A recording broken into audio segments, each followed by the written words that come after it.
শিহরণে তুমি পর্বচার। রাত গভীর হলেও ঘুম যেন মিহির চোখ ছুঁতে নারাজ। প্রচুর ছটফটানি হয়ে চলেছে মিহির সারা শরীর ও মন জুড়ে, যার কারণ মিহির কাছেও অনুদ্ধৃত। কখনো এপাশ তো কখনো ওপাশ, জায়গা বদল হয়ে চলছে মাত্র। এই ধারা কতক্ষণ পর্যন্ত অব্যাহত থাকবে তা মিহির জানা নেই, তবে সে খুব করে চায় ঘুমাতে, সেই সাথে পরিত্রাণ চায় অজানা অস্বস্তিকর ছটফটানি থেকেও। ঘুমের সাথে যুদ্ধ করেও নিদ্রায় সন্ধান না পেয়ে বিছানা ছেড়ে উঠে যায়। সে বারান্দায় যায়। বারান্দায় হলুদ ড্রিম লাইটটির জন্য ঘুটঘুরে আধারে দূরের কিছু জিনিসের আকারও স্পষ্ট বোঝা যাচ্ছে। সর্বপ্রথম তার চোখ গেল খসরুর বারান্দার দিকে, কিন্তু কেন তা সে জানে না। কিন্তু তখনই খসরুর দেখা পায়। মিহির তখন থতমত হওয়ার অবস্থা। সে ভাবেনি হঠাৎ খসরু উদয় হবে, তাও আবার এত রাতে। সেই সময়টায় মিহির কাছে নিজেকে পলাতক আসামির ন্যায় ঠেকছে। সেই হিসেবে তাকে এখন পালাতে হবে। তবে সে তা না করে সেখানেই দাঁড়িয়ে রইল, তবে মুখ আকাশের দিকে। তা দেখে খসরু শব্দ করে বাড়তিন কাশি দিল। মিহি তখনও জবুতবু হয়ে দাঁড়ানো। খসরু তুরির শব্দ তুলে উৎসুক করে বলল, আপনি আমার বারান্দার দিকে কেন চেয়েছিলেন ম্যাডাম ফুলি? নিশ্চয়ই এবার অন্য কিছু চুরির ধান্দা করছিলেন। মিহি মুখে রাগী ভাব তুলে ঘরে তাকায়, দাঁত কিরমির করে বলে, আপনি বারবার আমাকে চোর বলে সমর্থন করেন কেন বলুন তো? আর আমার সাথে যেচে পড়ে কথা বলতে আসবেন না বলে দিলাম। আমি আপনার সাথে একটাও কথা বলতে চাই না। তাই নাকি ম্যাডাম ফুলি? তবে আপনি এত রাতে কি করছেন বারান্দায়? আর আমি তো স্পষ্ট দেখলাম আপনি আমার বারান্দার দিকে চেয়েছিলেন। তো আমার চোখ, আমি যেখানে খুশি সেখানে তাকাবো। ও আচ্ছা, তবে আমার তো অন্য কিছু মনে হচ্ছে। খসরুর ঠোঁট চেপে বলা কথাটি ঠিক কী ইঙ্গিত করলো তা আমি ঠাহরে উঠতে পারছে না যেন। তাই তো জিজ্ঞাসুক চোখে বলল, অন্য কিছু? তা কি মনে হচ্ছে? খসরু অকপটে বলে বসল, মনে হচ্ছে আমাকে নিয়ে ভাবছিলেন। খসরুর কথাটি তীরের গতিতে মিহির মাথায় গিয়ে আঘাত করল। এ আঘাত যেমন তেমন আঘাত নয়, খুব ভয়ানক আঘাত, তবে কষ্টদায়ক নয়। এ যেন বিবৃতকর এক লজ্জাজনক ফাঁদ। মিহি হতবুদ্ধি ভাব নিয়ে ঠায় দাঁড়িয়ে রয়েছে। মিহির থেকে কোনো প্রতি উত্তর না পেয়ে খসরু আবারও বলে বসে, আমাকে নিয়ে ভাবছেন বলেই আমার এতক্ষণ ঠেকুর উঠছিল, তাও একবার নয় বারবার। তাই আমিও ঘুমাতে পারছিলাম না জানেন। প্লিজ আর না, এবার তো আমাকে দেখে নিয়েছেন, এবার আমাকে নিয়ে ভাবা অফ করুন ম্যাডাম ফুলি। এক নাগাড়ে বলেই দম নিল খসরু। এদিকে মিহির রাগ এবার আকাশচুম্বী। আপনি তো আসলেই যাচ্ছে তাই। আমি কি ভাবছি না ভাবছি তা নিশ্চয়ই আমি জানি। আর আপনাকে নিয়ে কিনা আমি ভাববো? আমার রুচি কি এতই খারাপ? আমার বুঝি সময়ের কদর নেই? খসরু খিলখিল হাসতেই ফেটে পড়ে। সেই হাসি মিহির রাগ আরও বাড়িয়ে তোলে। খসরু বলল, আপনি মিথ্যাটা খুব ভালো বলতে পারেন দেখছি, আর অভিনয় একেবারে দুর্দান্ত, মনে হয় যেন প্রশিক্ষণপ্রাপ্ত অভিনেত্রী। যাই হোক, আপনার এই রাগচটি রোগের মৌন শো আমার কাছে আছে। আপনি দরজাটা গিয়ে খুলুন, আমি আসছি। মিহি অবাক হয়। সেই সাথে ভয় পায় তুমুল আকারের। আসবেন মানে? কোথায় আসবেন আপনি?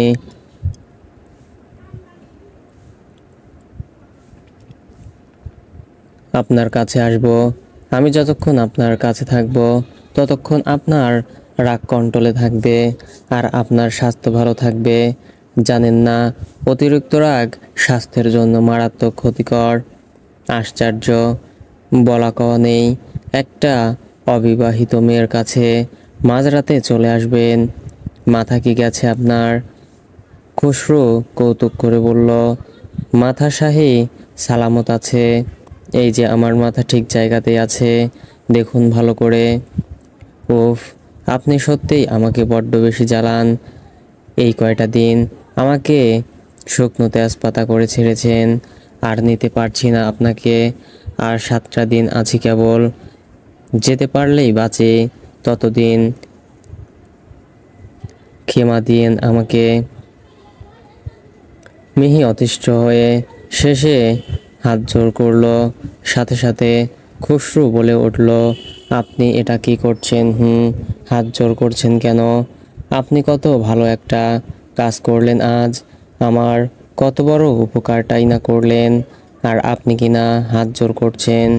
ছি ছি, আমি তো আপনার নিকট কৃতজ্ঞ। মিহি অবাকের ওপর অবাক। তার কাছে খসরু নামক প্রাণীটি পৃথিবীর সবচেয়ে বড় অদ্ভুত প্রাণী, যার কোনো কিছুই যেন মিহির বোঝার কাম্য নয়। মিহি আশ্চর্যান্বিত হয়ে প্রশ্ন ছুড়ে, আমি কি এমন করলাম যার জন্য আপনি আমার প্রতি কৃতজ্ঞ? খসরু তার বারান্দায় ফেলানো চেয়ারটা সুবিধামতো জায়গায় টেনে হেলান দিয়ে বসলো।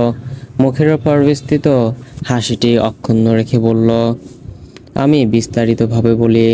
এই যে আপনি আজ চুরি করতে আসলেন, আর আমি ঠিক সময়ে হাতে নাতে ধরে ফেললাম, এ থেকে বোঝা যায় দেশের আমার মতো একজন দক্ষ পুলিশের খুব দরকার। আমিই পারবো আপনাদের মতো কিছু ম্যাডাম ফুলি ওরফে চন্নিদের লাইনে আনতে। অর্থাৎ আমার আগাম ট্রেনিং হলো আর কি। এবার মিহি চরম আকারে ক্ষেপে গেল। রেলিংয়ে সজোরে ঘুষি মেরে বলল, কি বললেন? আমি চুন্নি? চুন্নি কি? আর আমি বললাম না আমি চুরি করতে যাইনি? আপনি বললেন আর আমি মেনে নেব নাকি? আপনি চুরি করতেই এসেছিলেন, আর মেয়ে চোর মানেই চুন্নি, চোরের ফিমেল ভার্সন। আর ছেলে মানে চোর মানেই চোরটা। এত মূর্খ হলে চলে নাকি? আমি কত সম্মান দিয়ে আপনাকে ম্যাডাম ফুলি বলি, আর আপনি না মেনে নেওয়া ভারী কষ্টসাধ্য ব্যাপার। অসভ্য বেয়াদব, আমার কাছে দুনিয়ার সবচাইতে বড় অসহ্য যাচ্ছে, তাই আপনি আপনার সাথে কথা বলতে ইচ্ছে করে না। কথাগুলো বলে হনহনিয়ে চলে যায় মিহি। এদিকে খসরুর হাসি দেখে কে আচমকাই সে হাসি থামিয়ে স্বাভাবিক হলো। খোলা আকাশের দিকে তাকিয়ে বলল, আমার ভাবনা সত্যি হলো। উনি ঠিক আমাকে খুঁজতেই উকি মেরেছিলেন, কিন্তু কেন তা তো জানি না। তবে সামনের 7 দিন যেন খুব ধীরে ধীরে যায়, শুধু এটাই চাওয়ার। আগামীকাল তো চলেই যাবে, মাত্রই তো আসলাম। আজ একটু সময় দিলে কি এমন হয়? ডোলের প্রশ্নে মিহি হালকা করে হাসলো এবং বলল, সময় দিতেই তো ছাদে ডাকলাম তোমায়। তোমার যেই ভাই, তার মুখোমুখি হওয়ার বিন্দুমাত্র ইচ্ছে নেই আমার। তার মানে ভাইয়ার ভয়ে গত কয়েকদিন নেহার রুম থেকে এক পাও বাহিরে ফেলনি, তাই তো? মিহি তৎক্ষণাৎ বলে বসল, মোটেও না, তোমার ভাইকে আমি ভয় পাই না। সেই সাথে আনিশাও বলল, একদম, আমার খাম্মি অনেক সাহসী, তোমার ভাইকে দেখে তো একটা মশাও ভয় পাবে না। বলেই খিলখিলিয়ে হাসিতে ফেটে পড়ল আনিশা। মিহি বলল, আমরা তাহলে যাই, তুমিও যাও, নইলে কোত্থেকে তোমার ভাই উদয় হবে কে জানে। তাকে আমার সহ্য হয় না বুঝলে। ফ্রি ফায়ার খেলা এবং আমার পেছনে লাগা ছাড়া তার অন্য কোনো কাজ আছে বলে মনে হয় না। আমি চাই না এই শেষ দিনটা প্লয়লার করতে। কাল মানে মানে কেটে পড়লেই দম ছেড়ে বাঁচি। এই তো আমি চলে এসেছি।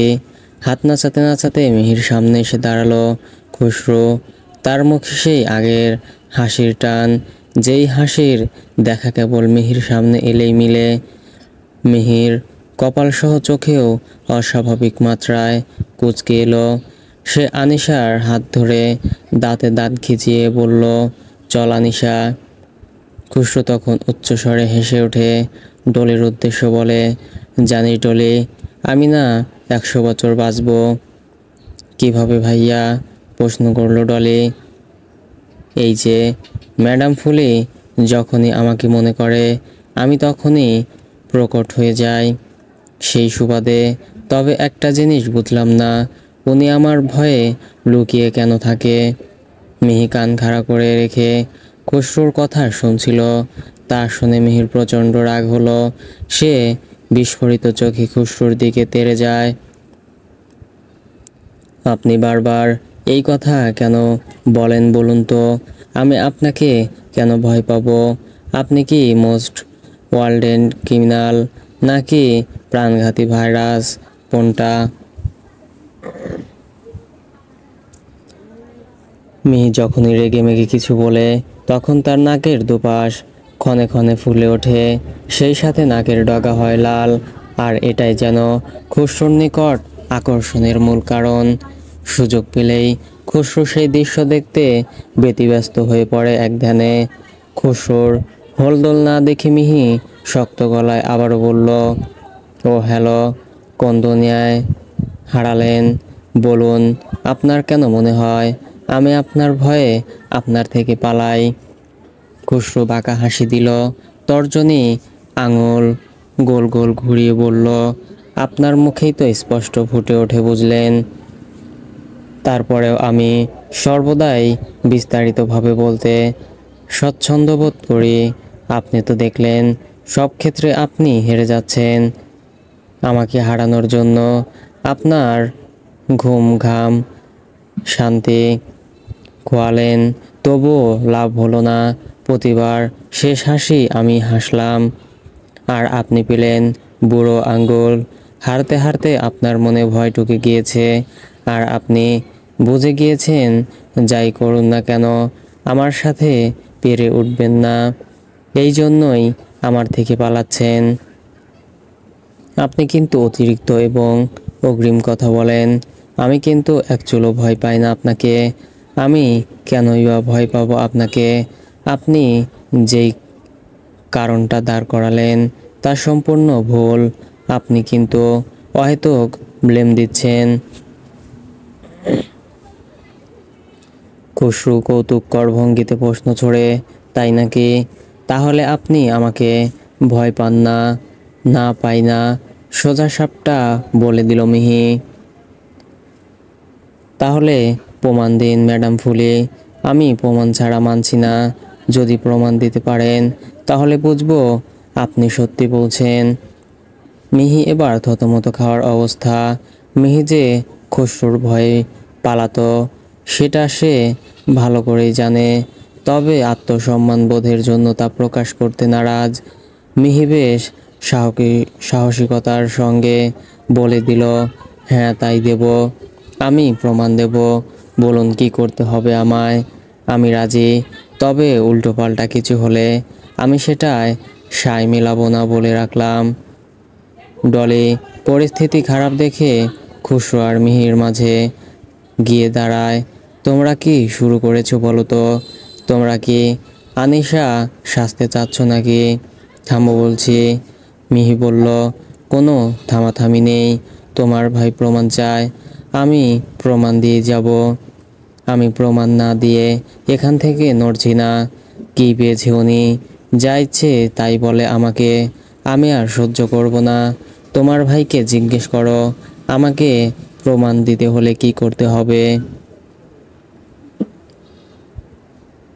ডলি মিহির কথায় খুসরুকে প্রশ্ন করলো, ভাইয়া বল, মিহিকে কি করতে হবে? জবাবে খুসরু বলল, আমার সাথে ফ্রি ফায়ারের কাস্টম খেলতে হবে। সেখানে যদি আমাকে হারাতে পারে তো আমি মেনে নিব উনি আমাকে ভয় পায় না। মিহি রেগে মেগে ডলিকে সামনে থেকে সরিয়ে বলল জানতাম এমন কিছুই বলবেন। আপনার মগজে এটা ছাড়া তেমন কিছু তো আসবে না। এই আপনি কি ভাবেন আমি আপনার মতো আজাইরা? আমি এসব ফালতু গেম খেলি না, ওকে অন্য কিছু বলুন। খুসরু ভাবল কিছুক্ষণ, কিন্তু ভেবে কিছুই পেল না। তাই ডলির সাহায্য নিল। আমার মাথায় যা আসছে তা ম্যাডাম ফুলির পছন্দ হবে না, তাই ডলি বল কিছু একটা। ডলি বলল, আমি কি বলবো? কাজের সময় কিছুই মাথায় আসে না, তোরাই বল। ঠিক তখন আনিশা বলে ওঠে, আমি বলি, আমার কাছে ভালো একটা গেম আছে। সকলেই আনিশাকে তা বলার জন্য বলে। অনুমতি পেয়ে আনিশা ছাদের মাঝখানে চলে যায়, গিয়ে বলে, এইখানে কিছু একটা থাকবে। কাম্মিয়ার পচা আঙ্কেল দুপাশ থেকে এগিয়ে আসবে, যে এই জিনিসটা সহ নিজের জায়গায় চলে আসবে সেই জিতবে, বুঝলা? সকলেই খুশি মনে সম্মতি দেয়। সেই সাথে খুসরু বলে, আইডিয়াটা তো ভালোই দিলি, কিন্তু মাঝখানে কি রাখবি বলতো আনিশা? তোর চশমাটা রাখ, ভালো হবে। আনিশা রাগে ভঙ্গিমায় মিহির নিকট নালিশ জানায়, দেখলে খাম্মি আমার চশমা রাখতে বলছে। মিহি চেঁচালো, ঝাঁঝালো কণ্ঠে বলল, চশমা রাখবে মানে? এটা কি যা তা জিনিস নাকি? আরে বাব্বা, এত ঝগড়া নাকি মানুষ করে? আমি মাথা পাগলা হয়ে যাচ্ছি। আমার ব্রেসলেট রাখছি, তোমরা দুজন দুপাশে গিয়ে দাঁড়াও। এতটুকু বলে হাত থেকে ব্রেসলেট খুলে নিল ডলি। ব্রেসলেটটি খুসরু ও মিহির মাঝ বরাবর রেখে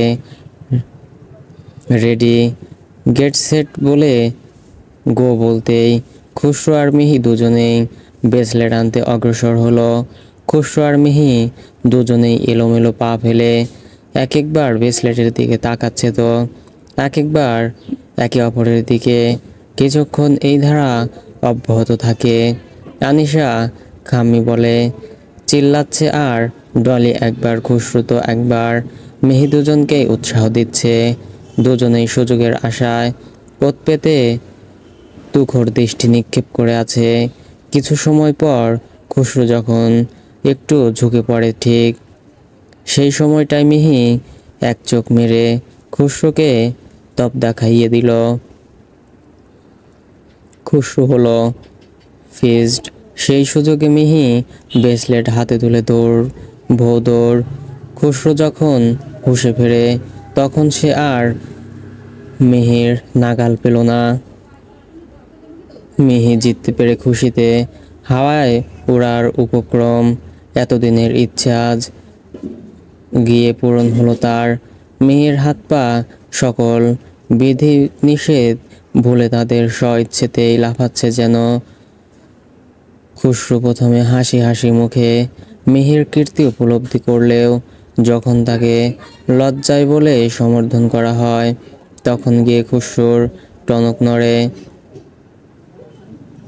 খুসরু মিহির দিকে কয়েক দফা এগিয়ে গিয়ে বলল, আপনি চিটিং কেন করলেন? That's not fair. মিহির মুখ কুঁচকে এলো। সে অজানা ভাব নিয়ে বলল, চিটিং? আমি কখন চিটিং করলাম? ও আচ্ছা, হেরে গিয়েছেন বলে এখন বাহানার পসরা সাজানো হচ্ছে, তাই না? ওহো, ম্যাডাম ফুলি দেখছি মিথ্যাও বলতে পারে। ডলি বলল, কিসের মিথ্যা বলতে বলল রে ভাইয়া? আমি তো কোনো চিটিং করতে দেখিনি মিহিকে। তুই হেরে গিয়েছিস এটা নিজ দায়িত্বে মেনে নে। সেই সাথে এটাও মান যে মিহি ভীতু নয়, ও তোকে ভয় পায় না। সেই সাথে মিহিও বলে, কিসের চিটিং করেছি আমি? যা করেছি সকলের সামনেই তো করেছি। তোমার ভাইয়া যে হার মেনে নিতে পারছে না, তাই স্পষ্ট প্রতীয়মান হচ্ছে। বুঝলে ডলি? আপনি তাহলে স্বীকার করবেন না যে আপনি চিটিং করছেন, তাই না? আচ্ছা ঠিক আছে, পরে আমিও সুদে আসলে উসুল করে নেব হিসেবটা। তখন শুধু দেখবেন যে খুশরুর কথার ধারণটি আচমকাই মিহির মনের মধ্যে ভয় ঢুকিয়ে দিল। গলা শুকিয়ে এলো তার। কি করবেন আপনি? কিছু না। তবে আপনি জিতেছেন এটা মেনে নিলাম। এতটুকু বলে পিঠ দেখিয়ে চলে গেল খুশরু।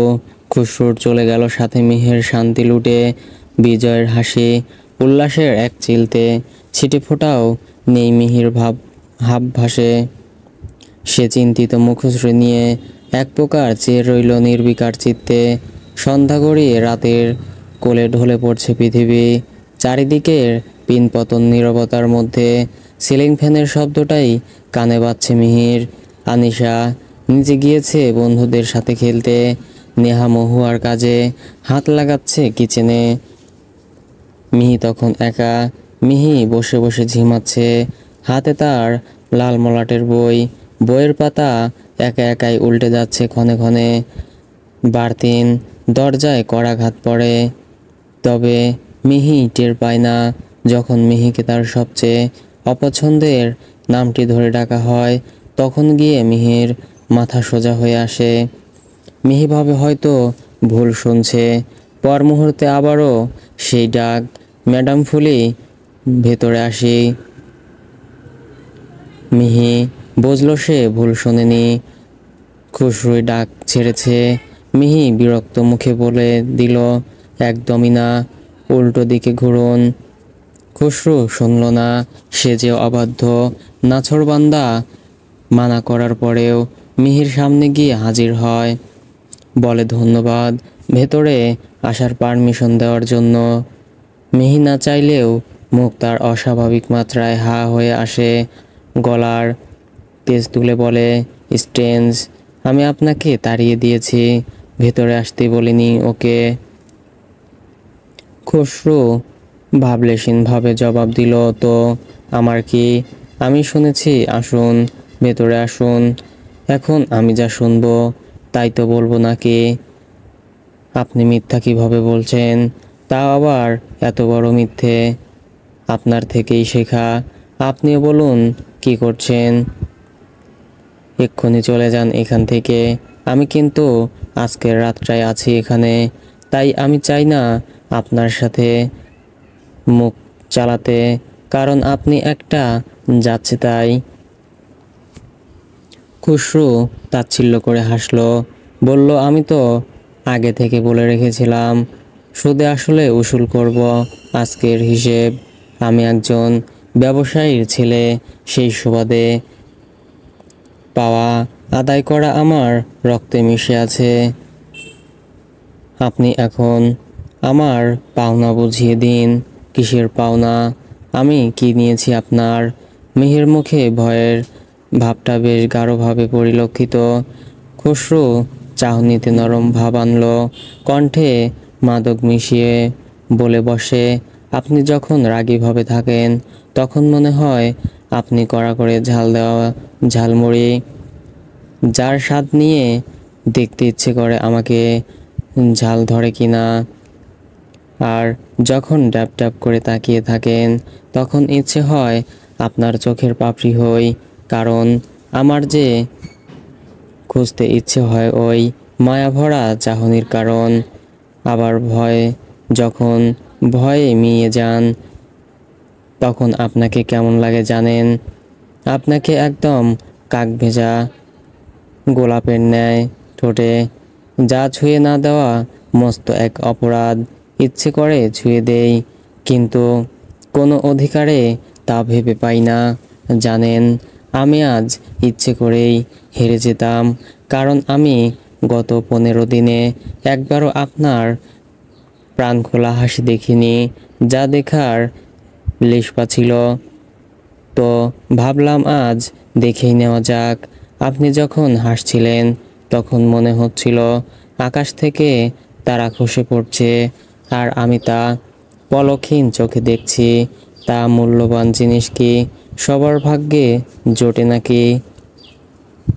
সব কিছুই তার সঠিক মাত্রাতেই চলছিল। তবে আপনি কি করলেন?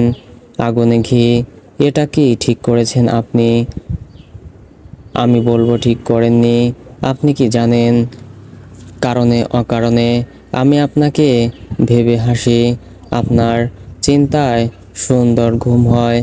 এমনিতেই আপনার ওই সতেজ, নির্মল, নিষ্পাপ মুখটির প্রতিচ্ছবি থেকে বাঁচার জো নেই আমার।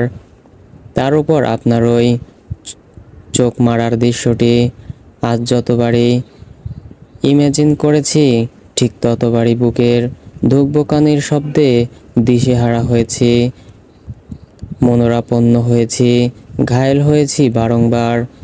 আমাকে প্রতিনিয়ত জ্বালাচ্ছেন আপনি, আর আপনি কিনা বলেন আমি আপনাকে জ্বালাই। এটা কোনো কথা ম্যাডাম ফুলি? যেখানে আমি নিজেই জ্বলে পুড়ে খাক, সেখানে আপনার অভিযোগ কিভাবে শুনি?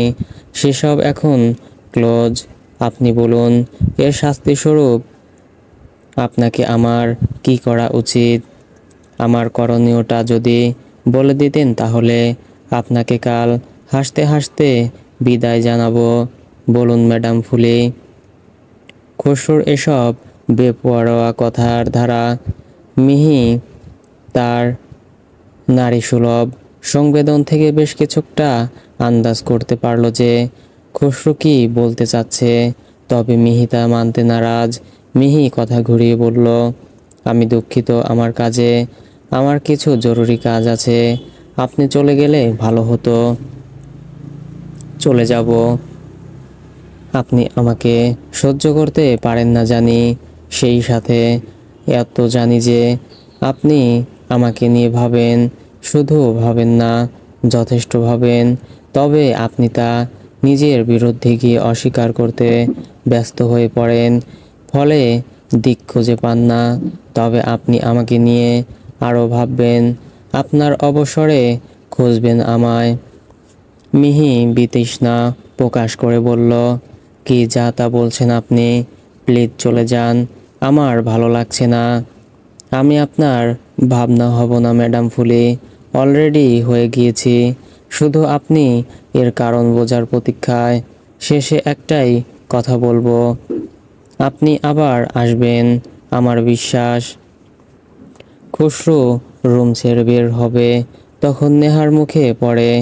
নেহা খসরুকে দেখলেই তার দুনিয়া একদিকে আর খসরু অন্যদিকে। তবে আজ নেহা গম্ভীর। খসরুর সাথে একটাও কথা বলেনি যে কিনা খসরুর বলতে পাগল। খসরু নেহার পাশ কাটিয়ে চলে যেতেই নেহা ভেতরে গেল। মিহিকে জিজ্ঞেস করলো, খসরু কেন এসেছিল মিহি? মিহি ঝাঁঝালো কণ্ঠে জবাব দিল, জানি না কেন এসেছে সে। তোমাদের এখান থেকে চলে যেতে পারলেই বাঁচি আমি, সকাল হোক কেবল। নেহা কিছু সময় এভাবেই ঠায় দাঁড়িয়ে কিছু একটা ভেবে হাতে থাকা খাবারগুলো মিহির সামনে রেখে নিজ পড়ার টেবিলে গিয়ে বসে। মিহি, গাড়ি চলে এসেছে, রেডি হয়েছো কি তুমি? হাঁক ছাড়তে ছাড়তে নেহার রুমে আসে মাহিম, হাতে তার ফোন। সেটা মাহিম মাহির সামনে ধরে বলল, নাও, তোমার শ্বশুরমশাই কল দিয়েছেন, কথা বলো। তোমাকে কল দিয়ে পাচ্ছে না, তাই খুব রেগে আছেন। মিহি চুল আঁচড়ে চিরুনি ব্যাগে পড়ে ড্রেসিং টেবিলের সামনে থেকে নেড়ে আসলো, বলল, আমি তো ওয়াশরুমে ছিলাম। নেহা তো ভার্সিটিতে, তাহলে ধরলোটাকে? এই বলে মাহিমের হাত থেকে ফোন নিয়ে কানে ধরে। ধরতেই ওপাশ থেকে তার বাবার জোরালো ধমক খেয়ে চোখ ঠেসে বন্ধ করে ফেলে। কোনোভাবে কথা শেষ করলো মিহি। মাহিম বলল, তোমার শ্বশুরমশাই এত রাগী কেন বলো তো? সামনের জনকে চিবিয়ে খেয়ে ফেলতে পারলে তার প্রাণ জোড়ায় যেন। মিহির মন খারাপ হয়ে আছে ধমক খেয়ে। সে টলেনি, বলল, কি আছে কপালে জানি না, তবে দোয়া করো আমার জন্য। এই তোমাদের জন্য আমি বাবাইয়ের বকা খেলাম। এতদিন আটকে না রাখলেও পারতে। সব রাগ তুলল সামান্য ফোন কলস দিয়ে। তবে বাড়িতে আরও কি অপেক্ষা করে আছে তা বাড়িতে গিয়েই জানা যাবে।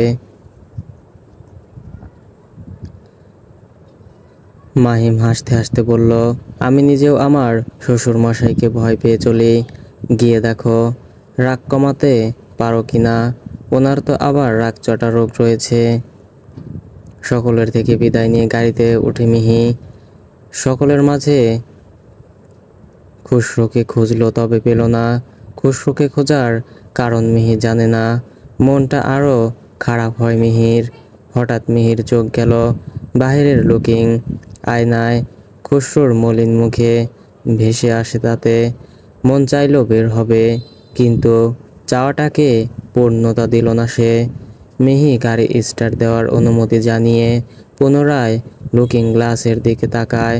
তখন আর খুশরুর দেখা মিলল না। মিহি অজান্তেই তপ্ত নিঃশ্বাস ছেড়ে সিট বেল্ট বেঁধে নেয়। নতজানু হয়ে সামনে হাত কষলে যাচ্ছে মিহি। মিহির ঠিক বিপরীতে দাঁড়িয়ে তার বাবা ইরশাদ। তার চোখে মুখের হাবভাবে বুঝিয়ে দিচ্ছে তিনি ঠিক কতটা রেগে। কখন সেই রাগের ছটা আগুনের লাভা হয়ে মিহির উপর ফেটে পড়ে। মিহি তার প্রহরেই গুনছে কেবল। অপেক্ষার অবসান ঘটিয়ে ইরশাদ হুঙ্কার ছাড়লেন, পাখা গজিয়েছে নাকি? বিন্দুমাত্র কমন সেন্স নেই কি তোমার? বোনের শ্বশুরবাড়ি এতদিন কেউ থাকে? জবাব দাও। মিহির ভয়ে পা কাঁপতে শুরু করলো এবার। সে বারবার তার মাসিখার দিকে করুণ দৃষ্টিতে তাকিয়েও লাভ হচ্ছে না কোনো, কারণ মিহির মা নিজেও থরথর করে কাঁপছেন। এরশাদের রাগের ধরন সে আজ থেকে দেখে আসছে না। মিহির থেকে কোনো রকম জবাব না পাওয়ায় এরশাদ আবারও একই মেজাজে বলে উঠলেন, মূর্তির মতো দাঁড়িয়ে থেকে আমার রাগ না বাড়িয়ে নিজের রুমে যাও, নইলে আজ আমার হাত থেকে আর তোমার গাল। কথাটি যেন মাথায় ঢোকে। মিহি আর এক মুহূর্তেও দাঁড়িয়ে থাকতে পারল না সেখানে। এলোপাতাড়ি পা ফেলে ছুট লাগালো। প্রাণে বাঁচল যেন এই ভেবে। দম ফাটা অবস্থা থেকে বেরিয়ে আসতে লম্বা এক শ্বাস ছাড়ল মিহি। দরজাটায় খিল তুলে বিছানায় গিয়ে দরাম করে বসে পড়ল। আর জীবনেও কোথাও যাব না। এই বয়সে আজ মার খেতে খেতে বাঁচলাম না, শখ মিটে গেছে। 2 মিনিটের জন্য হলেও এদিক সেদিক পা ফেলবো না। কারো সাথে কথাই বলবো না। এই বাড়ির কেউ নেই আমার।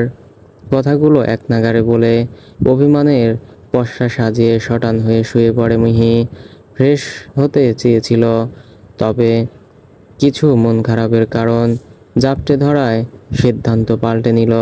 হঠাৎ করে মিহির খেয়াল আসে তার অবস্থান সম্পর্কে। সে কোথায় এখন? পুরো রুমটায় চোখ বুলায়। এ যেন চেনা হয়েও বড্ড অচেনা। অনেকদিন পর আগের সেই পরিবেশ বলে এমন ঠেকছে মিহির। অন্যরকম ভাবনা, পরিবেশ, গন্ধে মানিয়ে নিতে একটু দ্বিধাবোধ হচ্ছে তার। আচমকাই শুরু হলো অদেখা চিনচিনে ব্যথা, যার মাত্রা ক্রমাগত বেড়ে চলছে।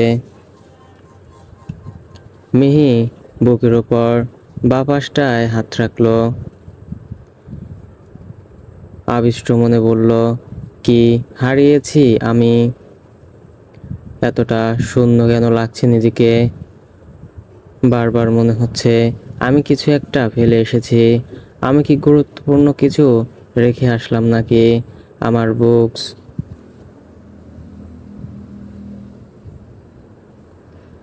মিহি ব্যাগ হাতড়ে দেখলো সব, কিন্তু ফেলে আসার মতো কিছু ধরতে পারলো না। কোথায়? সবই তো ঠিকঠাক আছে, তাও কেন মনে হচ্ছে আমি কিছু একটা ফেলে এসেছি। উফ, শরীর ভালো লাগছে না আমার, ক্লান্ত আমি। মিহি অতিষ্ঠ হয়ে দুহাতে মাথা চেপে ধরে, এরপর পুনরায় গা এলিয়ে দিল বিছানায়। আজ খুশরুর স্বভাবে অন্যরকম কিছু যোগ হয়েছে। মৌনতাই যেন তার মন খারাপের জানান দিয়ে যাচ্ছে। অপরাধের চিহ্ন শেষ দিক কখন? পশ্চিমের অন্তমিত সূর্যটার নিষ্ক্রিয় তেজের সাথে খুসরু নিজেকেও মিলায়। হঠাৎই রিহান পেছন থেকে বিকট শব্দ তুলে খুসরুর পিঠে চড় বসিয়ে বলে, একা একা কি করিস মামা? খুসরু প্রতি উত্তরে কষে থাপ্পড় বসায় রিহানের গালে। রিহান হতবুদ্ধি ভাব নিয়ে চেয়ে রইল খুসরুর দিকে। পরক্ষণেই খুসরুর টনক নড়ে ওঠে। বাস্তবে ফিরে সে রিহানের গালে হাত বোলাতে বোলাতে বলে, মাফ কর বন্ধু, আমি বুঝতে পারিনি কিছুই, তবে রাগ হয়েছিল খুব। সমস্যা নেই, আমরাই তো। কিন্তু তোর কি হয়েছে? আজ সারাদিন বের হলি না, এখন একা বসে ফ্রি ফায়ারেও পেলাম না তোকে। অফলাইন থাকার কারণ কি? খুসরু মুখে বৃথা হাসি ফুটিয়ে নিল, বলল, ঘুমিয়েছিলাম বলে পাসনি। খুসরুর শুকনো ঠোঁটের শুকনো হাসিটা সম্পূর্ণ বেমানান লাগলো রিহানের নিকট। সেই সাথে কথাটাও যুক্তিহীন ঠেকে। রিহান অকপটে বলে বসে, মন খারাপ কেন তোর? কি হয়েছে বল আমায়। কিছুই না, বললাম তো ঘুমিয়েছিলাম। আমি জানি তুই কেন মন খারাপ করে বসে আছিস। চিন্তা করিস না, একদিন আমরাও হাসবো। খুসরু আশ্চর্য হলো, সেই সাথে খানিক সন্দেহ উকি দিয়ে উঠে তার মনে। মানে, কি বলছিস তুই? হাসবো বলতে? পাশের মহল্লার নুহাসের আজ পুলিশের চাকরি হলো। চাকরির মেসেজ আসার পর থেকেই মিষ্টি বিলিয়ে সারা। তুই তাই নিয়ে মন খারাপ করেছিস তাই না? ভাবিস না, তোরও হবে ইনশাল্লাহ। আরে তেমন কিছুই হয়নি, আমি সত্যিই তেমন কিছু নিয়ে মন খারাপ করছি না। তবে হ্যাঁ, ইনশাল্লাহ একদিন আমিও মিষ্টি বিলাবো বললেই হলো। তা নিয়ে মন খারাপ করছিস না। তোর স্বপ্ন নিয়ে তুই কতটা পাগল তা আমি জানি। ভাবিস না তো ভাই, বি পজিটিভ। খুসরু রিহানকে সঙ্গে সঙ্গে জড়িয়ে ধরলো, বলল, ধন্যবাদ রে, তবে আমি আজ তা নিয়ে মন খারাপ করছি না। প্রতিটি মানুষ বড় হওয়ার সাথে সাথে অনুভূতি নামক শব্দটার সাথে পরিচিত হয়, হয় ভাবনার সাথেও। কিছু ক্ষেত্রে মাথা অচল হয়ে আসে, তা পুনরায় সচল করতে অতৃপ্ত বাসনাটি মুখ্য প্রয়োজন হয়ে দাঁড়ায়। তবে সেই প্রয়োজনটা কার ভাগ্যে কতটুকু গ্রহণযোগ্য সেটাই দেখার বিষয়। আমি সর্বদাই ধৈর্যশীল। হ্যাঁ, এটাই আমার গুণ। আমি ময়টা সেই প্রয়োজন নিয়েই ঘেরা। আচ্ছা চল, বাড়ি চলে যাই, সন্ধ্যা নামবে বলে। আজ অফলাইনেই থাকার ইচ্ছে, খুঁজিস না আমায়। খুসরু বিদায় জানিয়ে চলে যায় রিহানকে ছেড়ে। রিহান এখনো দাঁড়িয়ে। আজ সে খুসরুকে নতুন করে দেখলো যেন। রেহানের নিকট বড়ই অদ্ভুত লাগলো খুসরুর চালচলন, গতিবিধিটাকে। আকাশ ভেঙে বৃষ্টি পড়ছে বাহিরে। সেই বৃষ্টির ফোঁটার ছিটে এসে ক্যান্টিনের চারপাশের জানালার গ্লাসগুলোয় জমাট বাঁধছে, যা ক্ষণে ক্ষণে উপর থেকে নিচ অবধি গড়িয়ে পড়ছে অবলীলায়। গভীর মনোযোগে স্থির দৃষ্টি নিয়ে এই ধারাটি দেখে চলেছে মিহি। কাপ প্লেটে অর্ধেক রোল পড়ে আছে। অল টাইম মগের কফিটাও শেষের পথে। মিহির গভীর চিন্তায় ছেদ ঘটায় একটা হাত, যা বারবার তার চোখের সামনে ওঠানামা করছে। মিহি বিরক্তি নিয়ে বলে ওঠে, হোয়াট হ্যাপেন্ড নিশি? কি দেখছিলি তুই ওই দিকে চেয়ে? নিশি জানালার দিকে ইশারা করে প্রশ্নটি করে। জবাবে মিহির থেকে মৌনতা আর হতাশা ছাড়া কিছুই পেল না সে। ফলে নিশি আরও কিছু প্রশ্ন করার সুযোগ পেয়ে গেল। কিরে, বল কি দেখছিস? আর আমাকে রেখেই চলে আসলি যে এখানে? মনে ছিল না, সরি। নিশি মিহির পাশের চেয়ারটায় বসে মিহির কথাটারই পুনরাবৃত্তি ঘটায়। মনে ছিল না, সরি। এটার মানে কি? আচ্ছা, এই প্রসঙ্গ বাদ দিলাম। কারণ আজ বৃষ্টি পড়ছে, তাই তো আজ স্যাড ডে। সরি, তোর তো রোজই স্যাড ডে চলে, এখন কি যে হয়েছে তোর আল্লাহ মাবুদই জানেন। মিহি ম্লান স্বরে বলল, আমার লাস্ট লেকচারে থাকার ইচ্ছে নেই আজ। বাড়ি যাব রে। বাড়ি যাবি কেন? তুই তো কখনো অপ্রয়োজনীয় ক্লাসও মিস করিস না, সেই তুই কিনা গুরুত্বপূর্ণ একটা লেকচার মিস করবি। মন ভালো নেই, কিছু ভালো লাগছে না। কেন, কি হয়েছে শেয়ার কর, আমি সলিউশন দেওয়ার চেষ্টা করব। আমি সেই কারণটাই সার্চ করতে পারছি না, এই জন্যই খুব বেশি আপসেট আমি। পারলে মুড ভালো করার কিছু সাজেস্ট কর। আমি যা বলবো তাই শুনবি, যদি শুনিস তাহলেই বলবো, নইলে না। মিহি চর দেওয়ার মতো হাতের আকৃতি করে বলল, ঠাটিয়ে মারবো এক চর বলে দিলাম। ভালো কিছু সাজেস্ট করলে কর, নইলে গেলাম। ক্ষমা চাই রাগের রানী ফরফরানির নিকট। নিশি। মিহির রাগানো চোখ দুটো দেখে নিশি ফিক করে হেসে দেয়, পরক্ষণেই বলে, ওঠ। আচ্ছা বলছি বাবা, তুই চাইলে ফ্রি ফায়ার আইডি খুলতে পারিস। আমিও কয়দিন হয়েছে ফ্রি ফায়ার আইডি ওপেন করেছি। ফ্রি সময় ভালো করে কভার হয়, তুইও চলে আয় এই জগতে। নিশি মিহির মুখের বেশভূষা দেখে স্পষ্ট বুঝে গেল যে মিহির কাছে তার আইডিয়াটা পছন্দ হয়নি। নিশি কিছু বলার আগেই মিহি টেবিলে বাড়ি মেরে বলল, নিকুচি করেছে তোর সাজেশন। আমি এই গেম জীবনেও ট্রাই করে দেখব না। এই জন্য না যে এটা ফালতু গেম, বরং এই জন্য যে এটা ওই খুসরু খেলে, জাস্ট বিকজ হে। এটা সেই ছেলে না যার কথা বলেছিলে যে তোকে উঠতে বসতে জ্বালাতো, তোকে জব্দ করতো, রাগিয়ে দিত।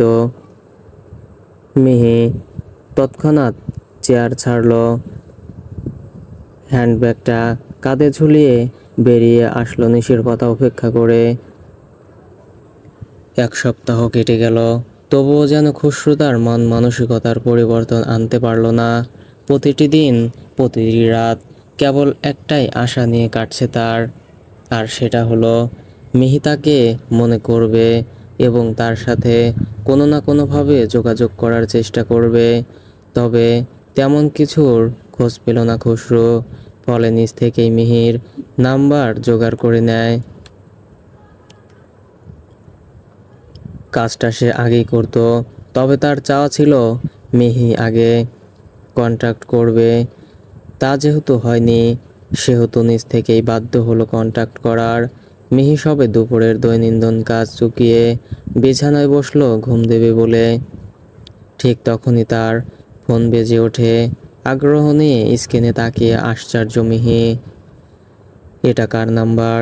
আমি তো চিনি না, ধরবো। চেনা কেউ হবে কি? আচ্ছা ধরেই দেখি না হয়। মিহি কানে ধরে হ্যালো বলতেই খুসরুর ঠোঁটের আলিজে হাসি দেখা দেয়। ওইদিকে মিহি কয়েকবার হ্যালো বলে সাড়া। অপর প্রান্ত থেকে কোনোরূপ জবাব না আসায় মিহি বিরক্ত হয়ে কল কেটেই দিল। তারপর পরে আবারও কল আসলো। এবার মিহি কপট রাগ নিয়ে বলল, কে বলুন তো আপনি?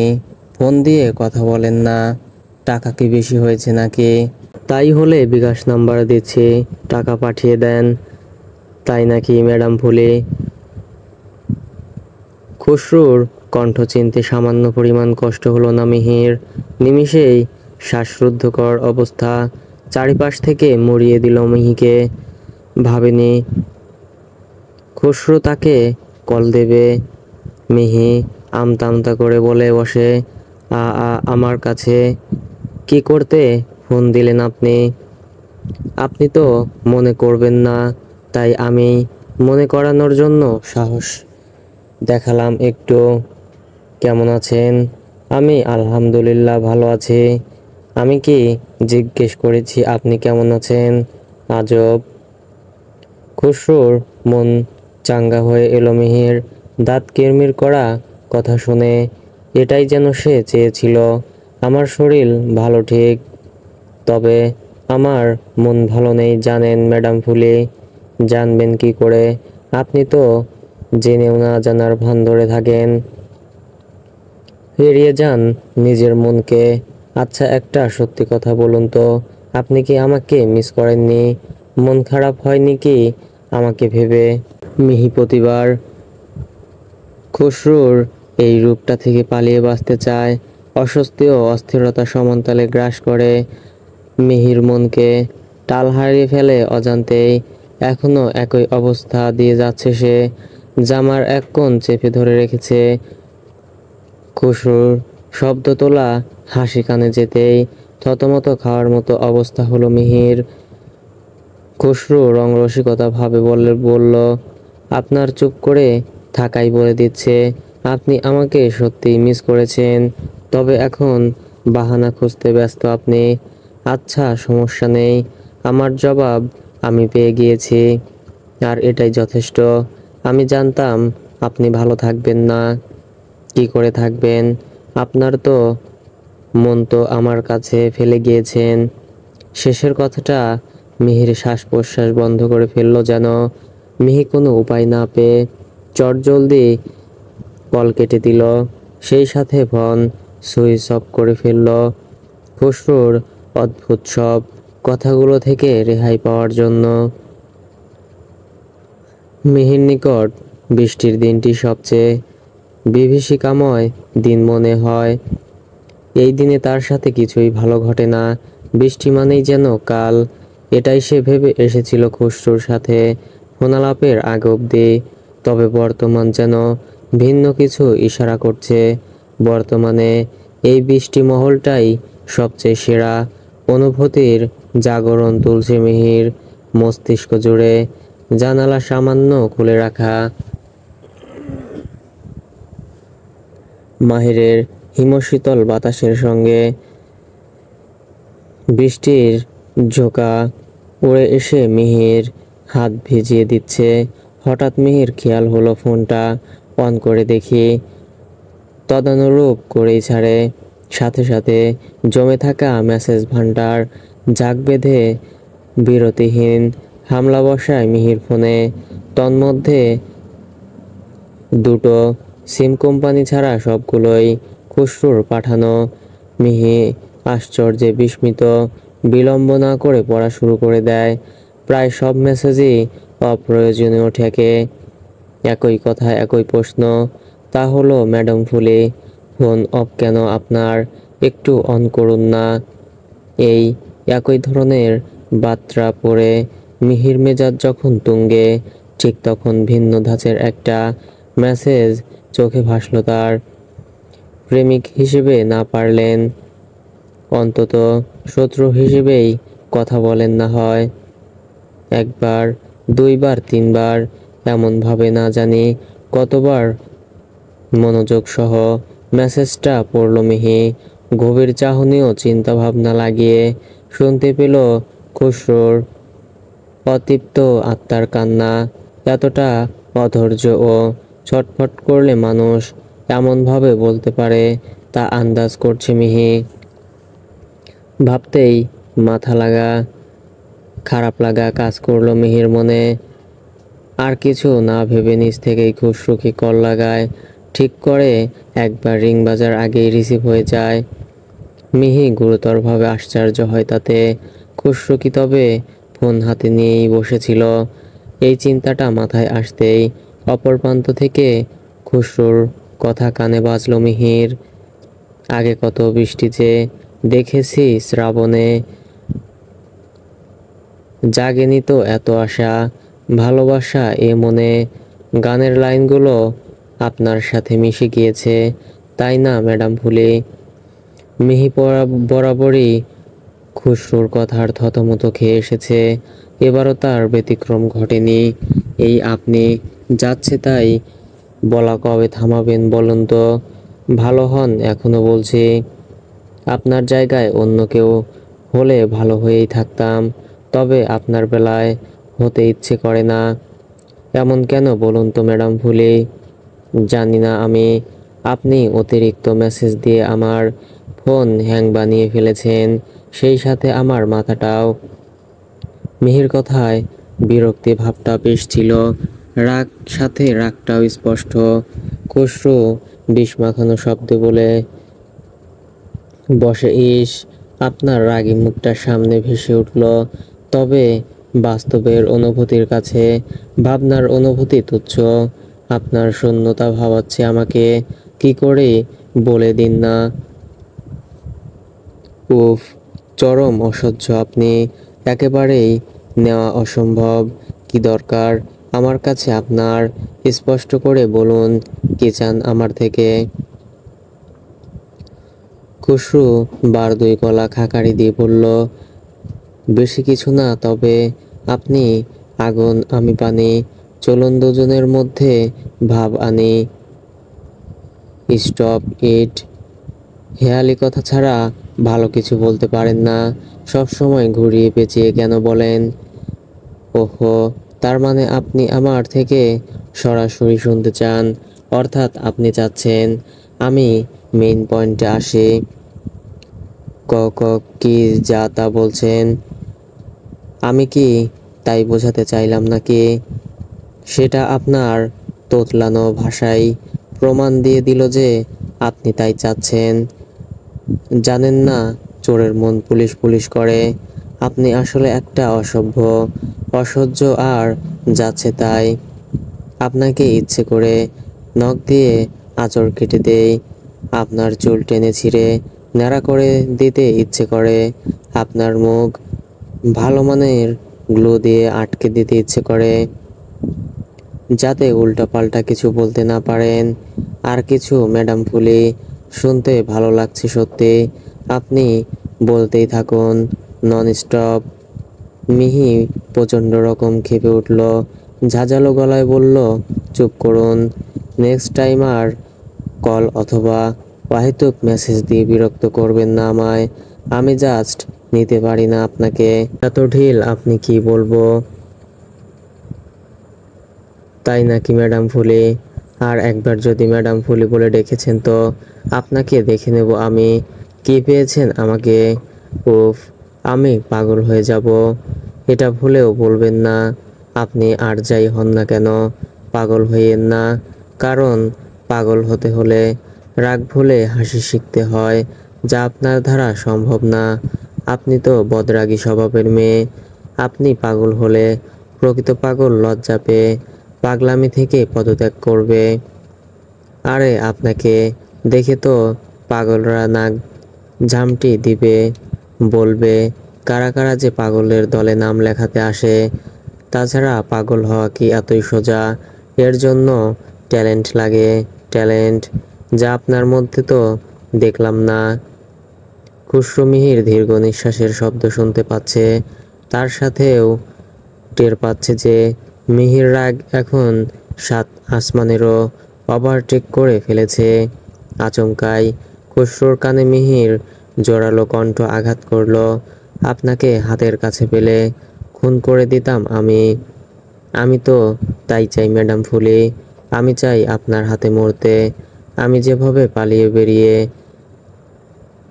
আমাকে কষ্ট দিচ্ছেন, এর থেকে আপনার হাতে মরাই উত্তম। না থাকবে শরীর, না থাকবে মন, ফলে থাকবে না কোনো পাওয়ার হাহাকার। আপনি বলুন কোথায় আসতে হবে, আমি চলে আসবো আপনার হাতে মরতে। মুহূর্তেই মিহির সবটা রাগ বিলীয়মান তারার ন্যায় হাওয়ায় মিলিয়ে গেল। শান্ত হলো গলা। আপনি কি চান বলুন তো? খসরু ঘোরগ্রস্ত গলায় জবাবে বলল, আপনি বোঝেন না, ম্যাডাম ফুলি নামটি এখনো আমার ফোনের লক হিসেবে রয়ে আছে। সেদিন নিজেকে প্রশ্ন করেননি কেন এই নামটাই স্থান করলো আমার ফোন লক হিসেবে? প্রতিটি প্রশ্নটি করলে সেদিনই বুঝে যেতেন। সেটা না হয় বাদ দিলাম, আমি তো শুদ্ধ বাংলা ভাষাতেই কথা বলি, উর্দু, ফার্সি, জাপানি, চাইনিজ ভাষাতে তো বলি না। তাহলে কি চাই না তা না বোঝার কি আছে জানতে পারি। দেখুন, আপনি আমাকে বিব্রতকর পরিস্থিতিতে ফেলবেন না। আপনি যোগাযোগ না করলেই খুশি হব। আপনি আমাদের আত্মীয় নন যে সেই সূত্রে আপনার সাথে কথা বলতে হবে। আপনি কেবল আমার আপদের প্রতিবেশী, এর থেকে বেশি কিছু না। চেনা পরিচিত এই অবধি ভাবি কেবল। এর বেশি যদি ভাবি তা হলো আপনি আমাকে বিরক্ত করেন আর প্রচণ্ডভাবে জ্বালাতন করেন। ব্যাস এতটুকুর জন্য চিনি আপনাকে, আর কিছু না। আপনি নেক্সট টাইম আর কন্ট্যাক্ট না করলেই খুশি হতাম। কথাগুলো মন থেকে বললেন তো ম্যাডাম ফুলি? মিহি একই স্বরে জবাব দিল, হ্যাঁ, মন থেকেই বলছি। তাহলে আর কি, আপনার কথাকেই গুরুত্ব দেওয়ার চেষ্টা করব, যোগাযোগ করব না আর। তবে মনে রেখেন, আজ আমি যোগাযোগ করছি বলে আপনি বিরক্ত, কিন্তু এমন দিন আসবে সেদিন আমি যোগাযোগ না করার জন্য আপনি বিরক্ত হবেন। আমার করা জ্বালাতনগুলি পুনরায়নের জন্য খুব করে চাইবে। এটা আমার চ্যালেঞ্জ রইল আপনার সাথে। আল্লাহ হাফেজ। খুসরু কল কেটে দিয়েছে। মিনিট 5 হয়েছে, এখনো মিহি ফোন কানেই ধরে রেখেছে। হঠাৎ মিহি চোখের কোণে পানির অস্তিত্ব অনুভব করলো। মিহির বুকের বাঁ পাশটায় পুনরায় শুরু হলো আগের সেই চিনচিন ব্যথা, যেটা থেকে পরিত্রাণ পেয়েছিল কি আবার সেটাই তাকে আষ্টে পৃষ্ঠে জড়িয়ে নিল। 1 সপ্তাহ, 2 সপ্তাহ, 3 সপ্তাহ করতে করতে পুরো একটা মাস অতিবাহিত হয়ে গেল। আজ শ্রাবণের 16 তারিখ, বর্ষাকালের শেষ দিক। বিগত একটা মাস কতটা ব্যাকুলভাবে কেটেছে তা কল্পনা করলেই মিহির চোখ ভেঙে কান্না আসে। এখনো মিহির অবসরে সেই একই বেদনাময় ব্যাকুলতার দেখা মেলে, যা কিয়ৎক্ষণ পরেই ভয়ঙ্কর মাত্রায় অস্থিরতায় রূপ নিয়ে নেয়। এই ব্যাকুলতার মূল আসামি হিসেবে মিহি খুসরুকেই দোষী সাব্যস্ত করে। গত 1 মাসে খুসরু একটাবারও মিহির সাথে যোগাযোগ করার চেষ্টা করেনি। এ নিয়ে মিহির যেমন অভিযোগ রয়েছে, তেমনি রয়েছে নিজের প্রতি অঢেল রাগ। রাগের কারণ, সে কেন এত ভাবে খুসরুকে নিয়ে? কেনই বা খুসরুর প্রতি তার এত অভিযোগ, এত অভিমান? হাজার ভেবেও ভেবে পায় না মিহি। ভাবতে গেলে অস্থিরতার কোটা আরও শক্তিশালী হয়ে ওঠে। ফলে এক প্রকার জোর করেই হাল ছেড়ে দেয় সে। এখনও ঠিক তাই করল। ক্রুদ্ধ চোখে ফোন বিছানায় ছুঁড়ে মারল। হিসিয়ে বলল, সে কেন সেলিব্রিটি নয় যে আমি তার সাথে সেদে কথা বলবো? কখনো না, কোনোভাবেই না। হুট করে ফ্লোর ঘেঁষা শব্দ তুলে শিখা চলে আসলেন। তার মুখ ছিল ভয় ঘেরা। তিনি চঞ্চল পদক্ষেপে মিহির উদ্দেশ্যে বললেন, জানিস, জামাইয়ের আজ অ্যাক্সিডেন্ট হয়েছে। তোর বাবাই রেডি হতে বলেছে আমাদের। সে আসলেই আমরা একসাথে বের হব। শিখা না থেমে পুরো কথা শেষ করলেন। হঠাৎ এমন কিছু শোনায় মিহির বুঝতে অসুবিধে হলো। সে এগিয়ে গিয়ে প্রশ্ন ছুড়ে, মানে ফাহিম ভাইয়ার অ্যাক্সিডেন্ট হয়েছে? হ্যাঁ, কি জানি কেমন আছে ছেলেটা? কিভাবে হলো এসব? বিপদ কখন, কোন দিক দিয়ে এসে ঘিরে ধরে তা বলা যায় না। বাইক অ্যাক্সিডেন্ট হয়েছে। এই জন্যই বলি সাবধানে, চোখ কান খুলে রাস্তায় যাতায়াত করতে। মিহি ভয়ে আঁতকে উঠল। জিজ্ঞাসুক দৃষ্টিতে বলল, সে কি? কোন হসপিটালে নেওয়া হয়েছে ভাইয়াকে? কতটা ইনজুর্ড হয়েছে ভাইয়া? মুহুয়া বলল, তত বেশি না, কয়েকদিন বাড়িতে রেস্ট নিতে হবে। এতক্ষণে হসপিটাল থেকে জামাইকে নিয়ে এসেছে বোধহয়। মিহির ভয় খানিক লাঘব হয় শুনে সে শব্দ করে নিঃশ্বাস ছেড়ে বলে, যাক, ক্রিটিক্যাল কিছু হয়নি তাহলে। এর মাঝে এরশাদের কণ্ঠে ভেসে আসে। শিখা শুনতে পেয়ে পা চালিয়ে তাগাদা দিয়ে বলে, ওই যে তোর বাবাই চলে আসছে, রেডি হয়ে নে, আমরা মহুয়াদের ওইখানে যাচ্ছি। শিখা চলে গেলে মিহি আনন্দে লাফিয়ে ওঠে। পরক্ষণে নিজের মাথায় চাপড় লাগিয়ে বলে, এটা কি করলাম আমি? ভাইয়ার অ্যাক্সিডেন্ট হয়েছে আর আমি খুশি হচ্ছি। তবে সত্যি তো এটাই, আমার মন ভালো হয়ে গেছে। তবে ভাইয়ার অ্যাক্সিডেন্ট হয়েছে তা নিয়ে না, বরং। মিহি কথা সম্পূর্ণ না করেই থেমে গেল। চোখ বন্ধ করে তৃপ্ত কণ্ঠে বলল, থ্যাঙ্কস গড। পা দুটো টান টান করে পিঠের পেছনটা বালিশ হেলান দিয়ে বসে আছে মাহিম। প্রায় ঘন্টাখানেক সময় ধরে বাবা তুল্য শ্বশুরের থেকে ঝাড়ি ধমক গিলে যাচ্ছে সে। অন্যদিকে মিহি সেই আশা থেকে এখন পর্যন্ত চেয়ারেই বসে আছে আটসাট হয়ে। পা দুটো তার বাইরে বের হওয়ার জন্য আনচান করে বেড়াচ্ছে। তার বাবার ভয়ে সেই সাহসটা বাস্তবায়ন করতে পারছে না যেন, এমনকি মুখ খুলে তা বলতেও পারছে না। মিহি ঘাড় ঘুরিয়ে পেঁচিয়ে নিজেকে থামানোর চেষ্টা চালাচ্ছে শুধু। এই যে ভাবি, আমি প্রেসক্রিপশন অনুযায়ী সকল ওষুধ নিয়ে এসেছি। চেনা কণ্ঠস্বরের টানে অপ্রস্তুত হয়েই মাথা তুলে তাকালো মিহি। খুশরুকে দেখা মাত্র বুকের ভেতর বাড়ি খেলো ধক করে। সেই সঙ্গে হাত পাও প্রবল বেগে ঠান্ডা হতে লাগলো মিহির। অনুভব হলো হার্টবিট অস্বাভাবিক মাত্রায় লাফাচ্ছে তার। মহুয়া খুশরুর হাত থেকে ওষুধের প্যাকেটটা নিজ হাতে নিয়ে বললেন, অনেক দূরে পাঠালাম তোকে, কষ্ট হয়েছে না রে? কিছু মনে করিস না ভাই। খুশরু কাঠকণ্ঠে বলে ওঠে, এটা কোনো কথা বললে? মেজাজটাই বিগড়ে দিলে আমার। কথাটা বলার সাথেই খুশরুর চোখ পড়ে গেল এরশাদ ও শিখার উপর। মহুয়ার ফোনে তাদের ছবি দেখেছিল বিধায় চিনে ফেলে সালাম দিল। এক দুই কথা বলে বেরিয়ে আসার আগ মুহূর্তেই মিহিকে দেখে থমকে দাঁড়ালো। দুজনেই ধ্যানমগ্ন হয়ে ব্যস্ত একে অপরকে দেখতে। চোখে কথা, মনে কৌতূহল নিয়েই অনেকাংশ ভাব বিনিময় হয়ে যাচ্ছে তাদের ভেতর। আচমকাই খুশরু চলে যাওয়ায় মিহির ভাবনায় ছেদ ঘটে। মিহি চটজলদি চেয়ার ছেড়ে উঠে দাঁড়ায়। কিছু না বলে সেও খুশরুর পথে পা বাড়ায়। খুশরু যখন খেয়াল করলো মিহি তার পিছু নিচ্ছে, তখন সে ইচ্ছে করেই ছাদের দিকে অগ্রসর হয়। তাকে অনুসরণ করে মিহিও। খুশরু ছাদের রেলিংটা এক হাত রেখে দৃষ্টি আকাশের দিকে মেলে ঘোরগ্রস্ত গলায় বলল, আজ মনের কথাগুলো বলবেন তো ম্যাডাম ফুলি? মিহি ভড়কে গেল। তার এতক্ষণের বুক ভরা সাহস নিমিষেই যেন হাওয়া ছাড়া বেলুনের ন্যায় চুপসে এলো।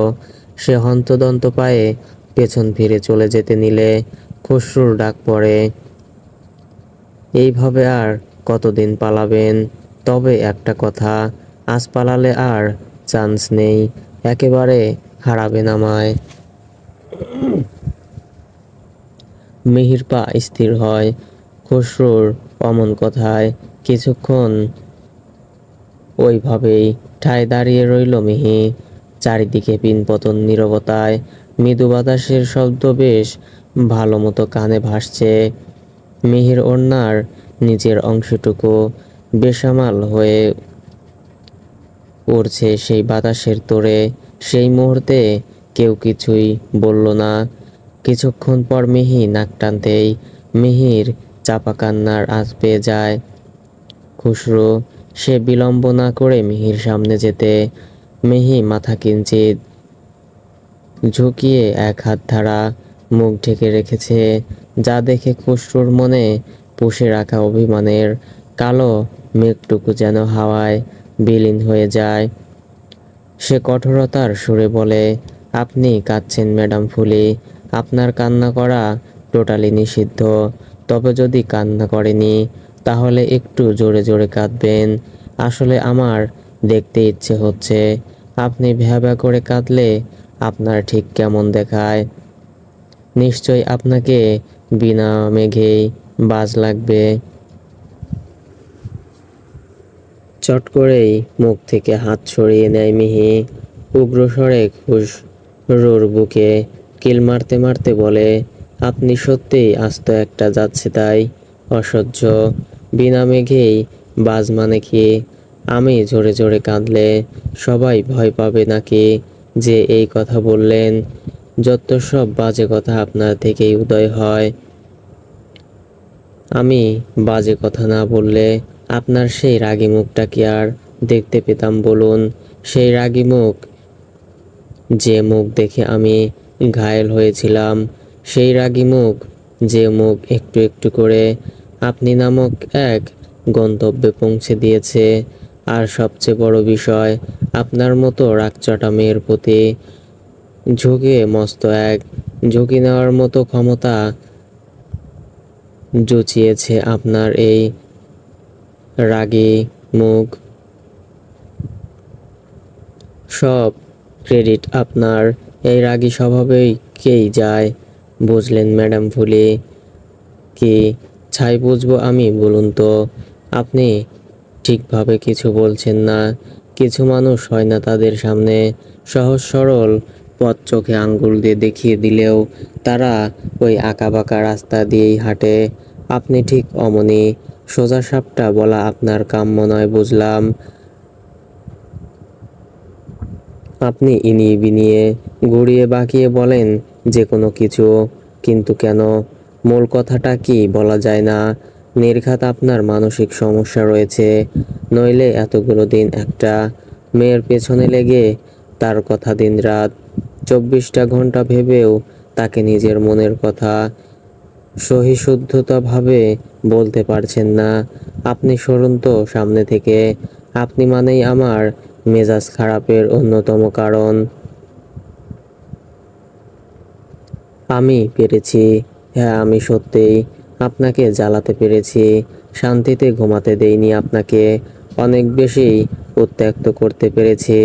খুশরুর কথার আগামাথা মিহি যেন ধরতে পারল না।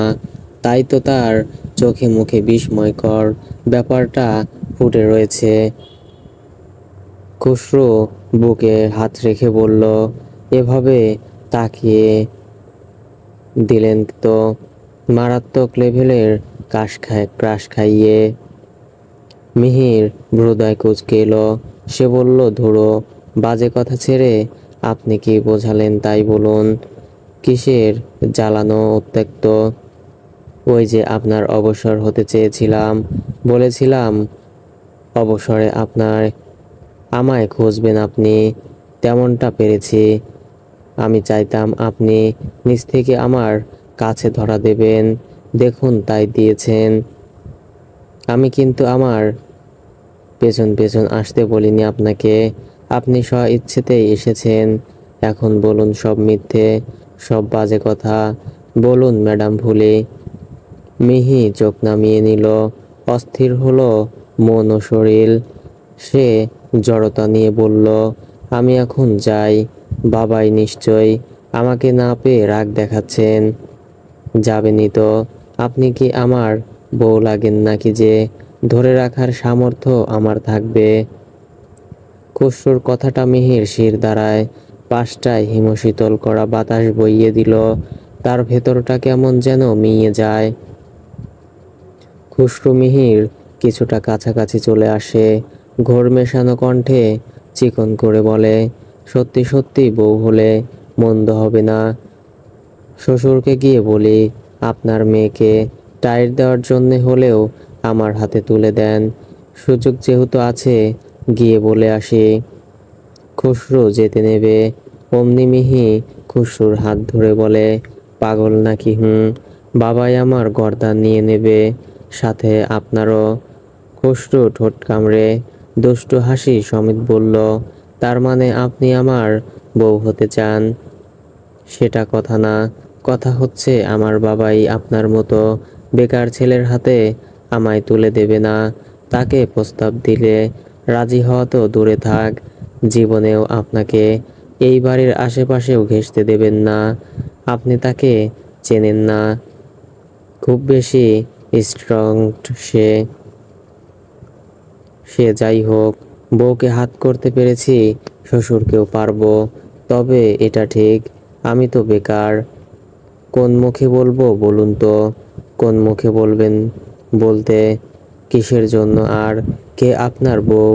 আজগুবি কথাবার্তা ছাড়ুন, আগে ঠিক করে প্রেম নিবেদন করুন।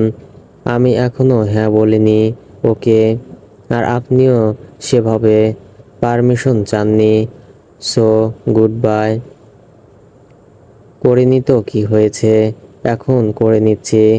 আসলে আমি আপনাকে এই কথাটার জন্যই ছটফট করাতে চেয়েছিলাম, কিন্তু আমি তো প্রিপারেশন নিয়ে আসিনি। গিফট অথবা ফুল কিছুই না।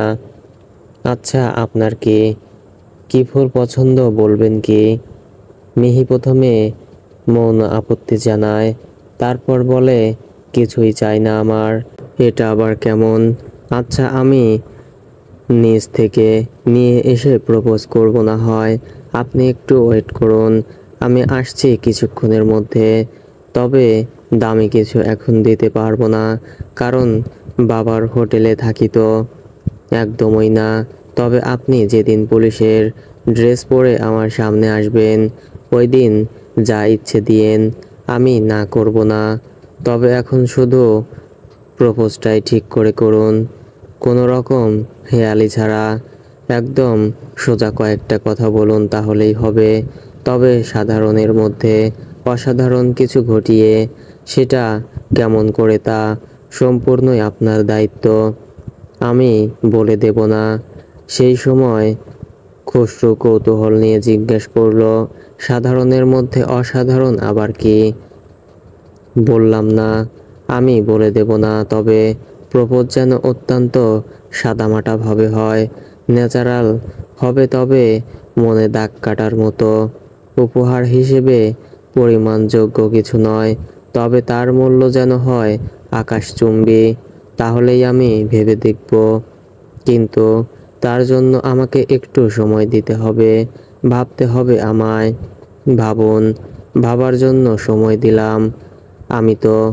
মিহি কথার মাঝে সহসাই থেমে গেল, কারণ তার নজরে আসে এক অবয়ব।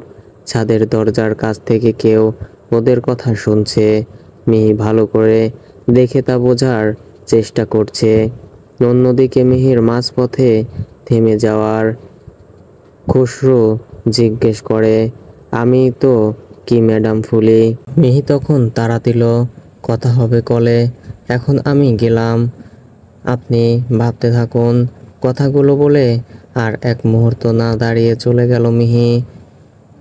ওই রাতেই এরশাদ মিহিদের নিয়ে বাড়ি চলে আসলেন। আস্তে আস্তে রাত 12টা বেজে গেল।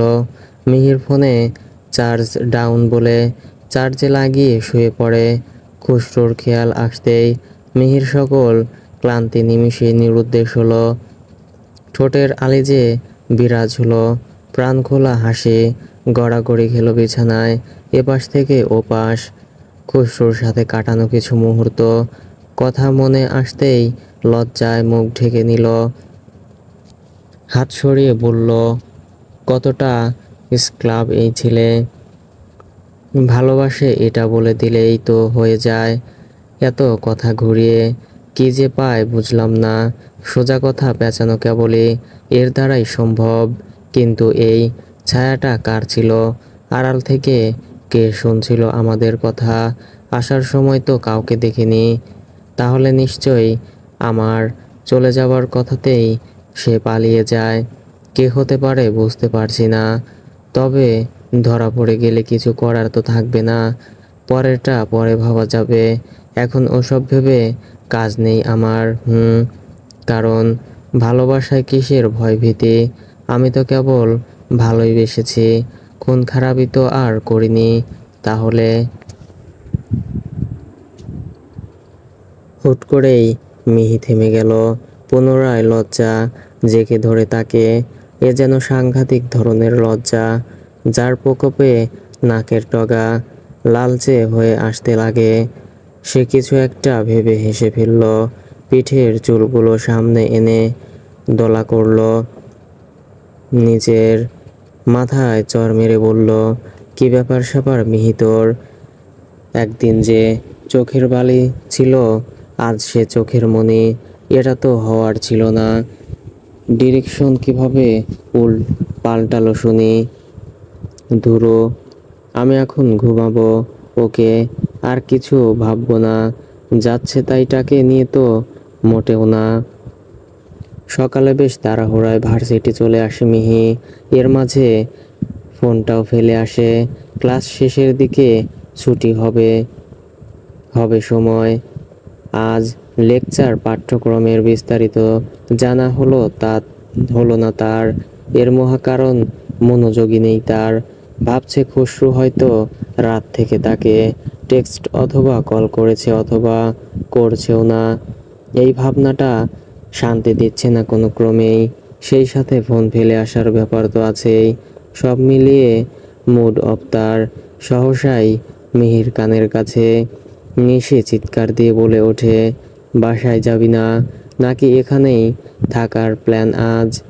মিহি ভয় লাফিয়ে ওঠে, বুকে থুতু দিয়ে বলে, এভাবে কেউ কানের কাছে গিয়ে চিল্লায় বলদ? জীবন বের হয়ে গিয়েছিল আমার।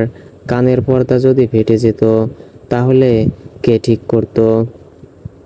তুই তো কোনো রেসপন্সই করছিলি না, তাই তো এমন করা। ক্লাস টাইম ওভার ম্যাম, এখন কি যাবেন না নিজের বাড়ি? মিহি বিনা শব্দে ব্যাগ গোছাতে লাগে। দুজনে ভার্সিটির গেট থেকে বের হয়ে কিছু দূর হাঁটা মাত্রই খসরুকে দেখে থমকে দাঁড়াতে বাধ্য হলো মিহি। মিহিকে থেমে যেতে দেখে নিশি শুধায়, থামলি কেন এভাবে? মিহির চোখ যেন কোটর থেকে বেরিয়ে আসার উপক্রম হলো। মিহিকে অনুসরণ করে খসরুর দিকে তাকায় নিশি। অচেনা লাগে নিশির নিকট, তাই কিছুই ভেবে পায় না সে। খসরুর হাতে তাজা গোলাপের গুচ্ছ, তবে লাল নয়, কালো গোলাপ। খসরুর একটু একটু করে এগিয়ে আসতেই মিহি উত্তেজিত কণ্ঠে বলে, এখানে কি চাই আপনার? কি করতে আসলেন? খসরুর সোজা সাপটা জবাব, প্রপোজ করতে। সাথে আপনার শাস্তি পাও না। খুব জ্বালিয়েছেন রাতভর, শোধ নেব আমি। একেবারে কড়াই গন্ডায় ফেরত চাই আমাকে অস্বস্তিতে ফেলার জন্য। মিহি ঠাউরে ওঠে। খসরুর কথার ধরন, সে কথা টানতে বলে, ভার্সিটির বাহিরে আমাদের গাড়ি পার্ক করা, আপনি চলে যান। খসরু খসরু কানে নিল না তা। কালো গোলাপের গুচ্ছ বাড়িয়ে দিয়ে বলল, এখন কালো গোলাপ মানে অমূল্য রত্ন, সচরাচর পাওয়া মুশকিল। এতই বিয়ার যে ক্রেতাদের চাহিদার মতো পাওয়া যাচ্ছে না। ফুলের দোকানে কালো গোলাপ মানে হুমড়ি খেয়ে পড়া কিছু পাবলিকের উৎপাত বেড়ে যাওয়া। তখন দোকানদারদের হয় খাবি খাওয়ার মতো অবস্থা। বুঝলেন ম্যাডাম ফুলি? মিহি দু কাঁধ উঁচু করে নামিয়ে নিল। মুখে অবুঝ চাহনি প্রকাশ পাচ্ছে। এর অর্থ সে বোঝেনি। খসরু আবারও বলল, তো আমার মেইন পয়েন্ট হচ্ছে সেই হুড়মুড়িয়ে পড়া লোকজনের সাথে তৃতীয় বিশ্বযুদ্ধ করতে আজ ভোর 5টায় নিকটস্থ ফুলের দোকানে হাজির হই। এরপর ঘণ্টাখানেক পর হাতে পাই। পেয়েই চলে আসি প্রপোজ পর্ব সেরে নিতে। মিহির কাছে এবার বিষয়টা স্বচ্ছ জলের মতো পরিষ্কার হলো। সে বলল, তো কার অপেক্ষায় আছেন, করে ফেলুন। খসরু মুচকি হাসি দেয়, হাঁটু গেড়ে বসেনি, দাঁড়িয়েই বলল, আমি আপনাকে ভালোবাসি। এই 3টে জাদুকরী শব্দের ব্যাখ্যা দিতে গেলে জনম গড়িয়ে যাবে, তবুও আমার কথা ফুরাবে না। আপনি সংক্ষেপে আমি সংক্ষেপে বলবো আপনি আমার ম্যাডাম ফুলি, একান্তই আমারই। আপনাকে সর্বদাই রাগাবো আমি, কারণ আপনার রাগে ক্রমশ ভরা মুখটি বাধ্য করে নতুনভাবে নতুন রুমে আপনার প্রেমে পড়তে। আমি প্রেম মানে বুঝতাম ফ্রি ফায়ার আর আমি, কিন্তু এখন প্রেম মানে বুঝি ভালো থাকার মহৌষধ। আর আমার সেই মহৌষধই হলেন আপনি। আপনার মনে হয়তো এই প্রশ্ন জাগতে পারে যে আমি লাল গোলাপ না এনে কালো কেন আনলাম। ভালোবাসার রং লাল, তাই আমার উচিত ছিল লাল গোলাপ আনার, কিন্তু আমি আনিনি, ইচ্ছে করেই আনিনি। এর কারণ লাল গোলাপও একদিন কালো হয়ে যায়, যার অর্থ রং বদলানো। যেখানে ভালোবাসার রং লাল, সেই রংটাই বিলীন হয়ে লাল গোলাপ হয় কালো অথবা বাদামি। সেই ভালোবাসায় লাল গোলাপ অর্থহীন আমার মতে, তাই কালো দিয়ে প্রপোজ করলাম, যাতে শুরু থেকে শেষ অবধি একই থাকে। আমাদের ভালোবাসাও এই কালো গোলাপের মতো, বিদ্ধ হয়ে গেলেও একই রং রূপ বয়ে বেড়াবে। আমি আপনাকে চাই ঠিক এই কালো গোলাপের মতো করেই, নিজ হয়ে হাঁটু গেড়ে প্রপোজ করে। হাত চাইলাম না, কারণ সেটা সবাই করে। আমি আপনাকে আমার পুরো শরীরটাই দিয়ে দিলাম। রাস্তায় কাটা বিছানো থাকলে অথবা যাতায়াতে অসুবিধা থাকলে, যাতে আপনাকে ব্যবহার করতে পারেন। যদি চান, আমি হব আপনার জন্য কাটাবিহীন নির্ঝর সেই রাস্তা। দামি কোনো উপহার আনিনি, এর কারণ পকেটে আমার ঘরের মাঠ। ওই যে সোহরাওয়ার্দী উদ্যান যেমন, ঠিক অমন বিশাল বড় তবে ফাঁকা। তারপরেও আব্বুর জোরে কিছু নিয়ে আসতে পারলাম, কিন্তু সেটায় আপনি খুশি হতেন না। তবে গোলাপগুলো নিজের পরিশ্রমের টাকায় কেনা। দোকানে যতক্ষণ বসে ততক্ষণের পারিশ্রমিক নিয়ে নেই আব্বুর থেকে। এখন শেষবারের মতো বলবো, I love you a thousand more will be only my madam Phuli. মিহি হা হয়ে তাকিয়ে রইল, যেন চমকপ্রদ কিছু দেখছে সে। নিশি মিহিকে ধাক্কা দিয়ে বাস্তবে ফেরায়, মিহির কানের কাছে মুখ নিয়ে আস্তে করে বলে, রূপা রুস্তম, বলিসনি আমায়? তাও খুশি হলাম। এবার একসেপ্ট কর, নইলে আমি তোর হয়ে করে নিলাম। নিশির কথায় মিহি তড়িঘড়ি করে খসরুর হাত থেকে গোলাপের তোড়া নিয়ে নেয়। ঝটফট করে বলে, yes, I want to be your madam Phuli. হঠাৎ নিশি চেঁচিয়ে বলল, মিহি ওই দেখ আঙ্কেল, এদিকেই চেয়ে আছেন। মিহি বিশাল রকম চমকে ওঠে, তার ভয়ের মাত্রা বেড়ে গেল কিছুটা। দূরে দাঁড়িয়ে থাকা তার বাবার রাগে টকবক করা চাহনি দেখে। সো ফ্রেন্ডস, ভুল ত্রুটি হলে ক্ষমার দৃষ্টিতে দেখবেন, এবং নিত্য নতুন গল্প দেখতে চাইলে চ্যানেলটি সাবস্ক্রাইব করে পাশেই থাকবেন। ধন্যবাদ সবাইকে।